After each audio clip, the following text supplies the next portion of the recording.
कुठं इथं मूर्ती होते का? आणि ही मूर्ती निघालेली आहे. तुमचं नाव काय आहे? दत्तात्रय बळवंत कांबळे. तुम्ही कधीपासून इथं पूजा करताय? आमची 16वी पिढी. 16वी पिढी. हा चमत्कार पहिल्यांदाच घडलाय. हा चमत्कार कसा होता, देवीचा तांदळा होता शेंद्री, हां हां आणि तो शेंद्री तांदळा जवळजवळ 300 किलो शेंदूर निघाल इतका जाड थर त्याला झाला होता. हां हां तो जवळजवळ 10-15 लोकांनी उचलला तेव्हा तिकडे ठेवला. आणि 3 गोण्या सिमेंटचं निघाल्या, आपल्या याच्या शेंद्राचा भुगा निघालेला आहे. 3 गोण्या आणि तांदळात 300-350 किलोचं हे.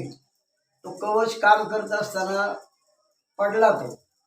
मग पडल्यावर आम्हाला थोडं असं वाटलं बा आता याच्या पाठीमागे काहीतरी असणारच आहे. मग असल्यानंतर शोध घेत घेत घेत ही मूर्त सापडली. म्हणजे आम्ही त्याचा हट्ट धरला बाई देवी याच्या रूप काहीतरी अजून दुसरं असणारच आहे. मग ते सापडलं रूप, काल सापडलं.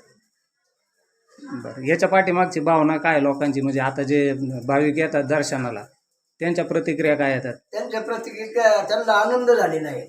जेव्हा किती 1,500 वर्षाची वस्तू किंवा परमेश्वर जर प्रगट होतोय तर त्याच्यामुळे आनंद झालेला आहे लोकांना. आज 1,500 परमात्मा परमेश्वर आपल्याला जर भेट देतोय, आणि या ठिकाणी जागृत स्थान असल्यामुळं पुरातन लोक भरपूर येतात, सैरी येतात, अनेक ठिकाणचे भाविक लोक येतात. मनोकामना पूर्ण करणारं दैवत आहे या ठिकाणी. लवणस्तंभ आहेत, पाणी जागृत आहे. पाणी हे नेहमी म्हणजे गंगाजल हे कधी बंदच नसतं. आणि या ठिकाणी काशी विश्वेश्वराचं मंदिर आहे मध्यभागी, पलीकडं वेलाबाईचं मंदिर आहे, भैरवनाथाचं मंदिर आहे.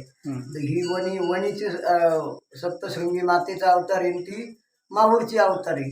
अशा 2 देवींचं या ठिकाणी ह्या वास्तव्य आहे. माकडं आहेत भरपूर, वृक्ष मोठमोठाले आहेत. त्या वृक्षावर माकड सैन्य खेळतात आणि भाविक भक्त त्यांना खायला देतात, मौज मजा बघतात आणि दर्शन घेऊन देवीचा आनंद घेऊन जातात. आता तुम्ही एवढ्या दिवसापासून पूजा करता येत, तर याच्या अगोदर ही मूर्ती तुम्ही कधी बघितली होती का? नाही, कधीच नाही. आमच्या आजोबाच्या आजोबाने, त्याच्या आजोबाने सुद्धा नसेल पाहिजे. म्हणजे आमची 16वी पिढी. आणि त्याच्या आधी इथं ऋषीमुनींनी तपश्चर्या केलेली आहे. मग ती मूर्त याच्यावर दडलेली होती. वरून तांदळा तयार झाला शेंदूर लावून. पण हिला सुद्धा शेंदूर होता. काल आम्ही उकरू काढलेला आहे, म्हणजे पूर्ण असा. ही पाठीमागं भिंतीत याच लावलेली होती का? म्हणजे अशीच? नाही, भिंतीत घुसलेली होती का? याचा आकार आहे ना, हां म्हणजे अशी तिकडे तोंड करून होती. कारण ती सुद्धा मूर्त तांदळा ह्याच पद्धतीत तोंड करून होता, थोडा तिरपसा. मग आता परत हीच मूर्त प्रतिष्ठापना करणार का दुसरी मूर्त बसवणार? दुसरी बसवणार. दुसरी आणून ह्या ठिकाणी ती दुसरी बसवणार आणि तांदळा इथे केला जाणार. तुमचं नाव सांगा पहिलं. मोहिनी दत्तात्रय कांबळे. तुम्ही पण इथं पूजा करता का? हो, मी मुलगी आहे मुलगी. तुमचं काय म्हणणं आहे याबाबत?